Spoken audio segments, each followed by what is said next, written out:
Տիկին Մինասյան, ընդդիմությունը, որը հավակնում է լինել հաջորդ իշխանությունը,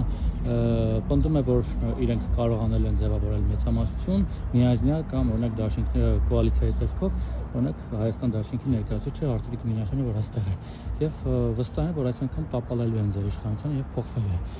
Դուք ինչ կասեք նրանց։ Առաջինն Արծվիկ Մինասյանը պետք է իր գործընկերների հետ մի քիչ շատ շփվի, որովհետեւ օրինակ Հայաստան դաշինքից այլ ներկայացուցիչներ ասում են, որ ոչ ոք չի կարող միանձնյա իշխանություն ձևավորել եւ ոչ մեկ չի կարող 50+1 հավաքել։ Դե ինքն հենց այդպես էլ ասում է, որ հույս ունեն գուցե կոալիցիայի տեսքով։ Իսկ գուցե կոալիցիայի տեսքով նրանք գոնե շեշտում են ով է լինելու նրանց վարչապետի թեկնածու։ Այ օրինակ ձեզ հարազատ Civic-ի լրագրողը հարցրեց Արծո Քոչարյանը լինելու թե ոչ, ինքը վստահ ասաց, որ նման պայմանավորվածություն չունեն, որ պետք է Քոչարյանը լինի։ Եվ իրենց համար դա պարտադիր պայման չէ։ Լոգիկա է պետք ունենալ, որ եթե մեկ ուժի թեկնածուն վարչապետի թեկնածու չի կարող լինել ըստ օրենքի չի կարող կառավարություն ղեկավարել։ Մյուս ուժը, Գագիկ Ծառուկյանի ուժը, ասում է 3 հատ թեկնածու ունեմ, բայց չեմ ասում ով է վարչապետի իմ թեկնածուն։ Դե կասեն։ Միակ ուժն էլ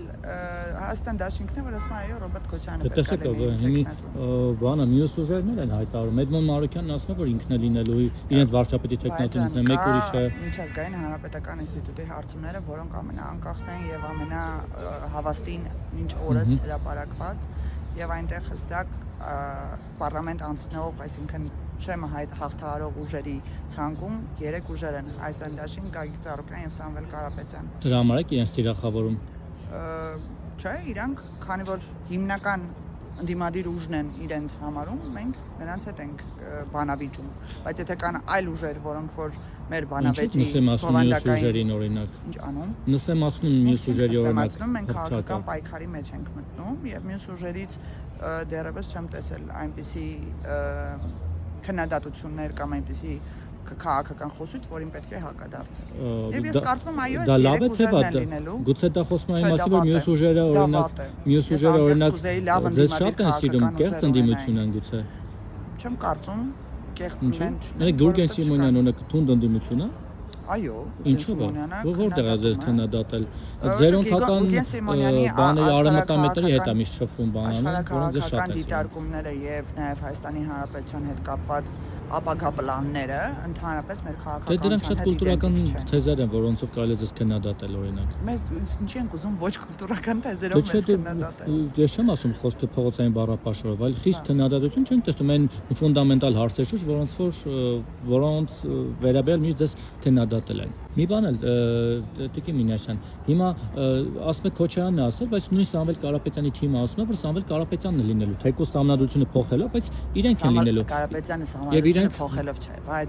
իրենք վստահ ասում են, որ Քոչարյանը չի լինելու, իրենց վարչապետի թեկնածուն Սամվել Կարապետյանն է։ Քոչարյանը չի լինելու, ասում են Քոչարյանի հետ դաշինք չենք կազմելու, դա նշանակում է նախընտրական փուլում, այդ բառախաղը մենք էլ գիտենք էլի անել։ Կոալիցիա եղավ, հիմա եթե կոալիցիայի մասին էլ խոսք չի կարող գնել նախընտրական փուլում, իրանք ասում են նախընտրական փուլում չեն կարող ոչ մի բան իրենք ձայն հավաքեն, ձեզ թվում է կգնան կտան ձայները Քոչարյանին։ Իրանք հարց են տալիս, ասում են դուք եթե չհավաքեցիք 50+, բոլորդ միավորվեցիք, ով է լինելու վարչապետի թեկնածուն, ասում եմ, տենց սցենար մենք չենք քննարկում։ Բայց եթե սցենարը իրական է, որ իրանք են անցնելու։ Նրանց վստահությունը ցավոք սրտի հունիսի 8-ին ջախ-ջախ։ Նարեկ Կարապետյան իր ինտերվյուներից մեկում ուղիղ ձևով չհերքեց, որ այսինքն ինքն է լինելու ժամանակավոր տանցումային վարչապետը, եթե իրենք մեծամասնություն ձևավորեն։ Դրանից հետո կփոխեն սահմանադրություն կդառնա Սամվել Կարապետյանը։ Իսկ Քոչարյանի անունը որտեղ կա։ 3 ուժերի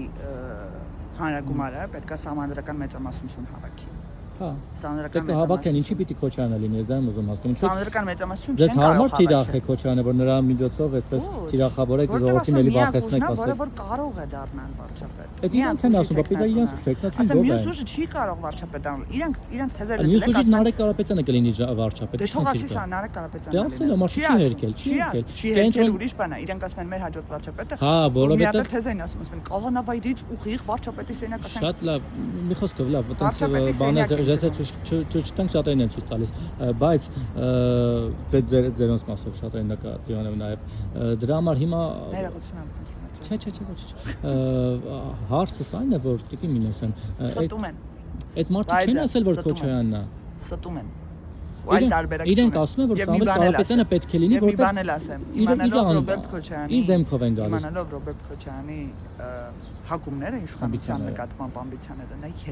երբեք իր ձայները չի տա Սամվել Կարապետյանը։ Իսկ Սամվել Կարապետյանը կտա Քոչարյանին։ Դա ինչ է նշանակում, որ ընդդիմությունը կոալիցիա չի կարող ձևավորի, եթե չլինի Ռոբերտ Իրաց փոխարեն արդեն մտել եք իրաց կարող Չեմ փոխարեն չէ, դուք ինձ իրանցից եք հարց տալիս իմ ենթադրություններն են։ Ինձ թվում է դուք իսկապես բոլոր տեղերում ժողովրդներն եք, հա, բաներին քննարկումներից տեղ եք գնում, ինչ են ասում։ Չեմ լսում ոչ մի բան, առնվազն ընտրակաշառք չբաժանեն, ոչ մեկ իրենց չի լսում։